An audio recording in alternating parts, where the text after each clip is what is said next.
Scott land کے رہنے والے نے ایک امریکی سے پوچھا، تم لوگ اتنے عقل مند کیوں ہوتے ہو؟ پوری دنیا پر راج بھی کرتے ہو اور دامن بھی صاف ہے۔ امریکی نے مسکرا کر جواب دیا، کوئی خاص نسخہ نہیں ہے، بس ہم ایک خاص قسم کی مچھلی کھاتے ہیں۔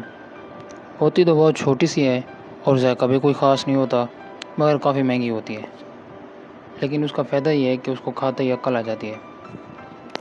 اسکاٹ لینڈ لوگ یوں تو پوری دنیا کنجوسی میں بہت زیادہ مشہور ہیں، مگر عقل مند بن جانے کے لالچ نے اس کو اپنی جیب ہلکی کرنے پر مجبور کر دیا۔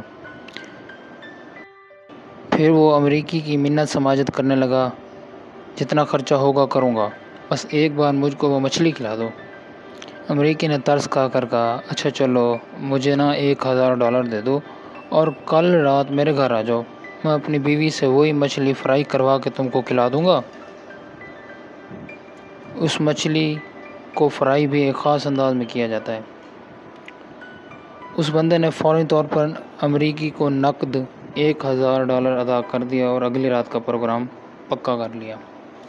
اگلے دن وہ بندہ خوشی خوشی بڑے اہتمام سے امریکی کے گھر پہنچا اور بڑی بے تابی سے ڈائننگ ٹیبل پر بیٹھا تو کیا دیکھتا ہے، ایک بڑی سی پلیٹ میں ایک انگلی کے برابر چھوٹی سی مچھلی بغیر کسی مصالحے کے فرائی کی ہوئی رکھی ہے۔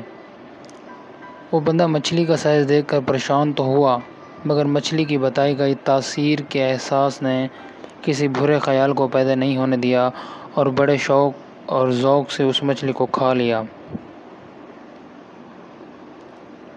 مچھلی کھانے کے بعد کچھ دیر عقل آنے کے انتظار میں خاموش بیٹھا رہا، پھر کچھ وقت گزرنے کے بعد امریکی سے کہنے لگا، بھائی، اتنی چھوٹی سی بے ذائقہ مچھلی عام سے تیل میں تلی ہوئی، کوئی مصالحہ بھی نہیں لگا، تم نے مجھ سے اس کے $1000 لیے، مجھے تو کوئی تبدیلی محسوس نہیں ہو رہی، کہیں تم نے مجھ کو بے وقوف تو نہیں بنایا ہے؟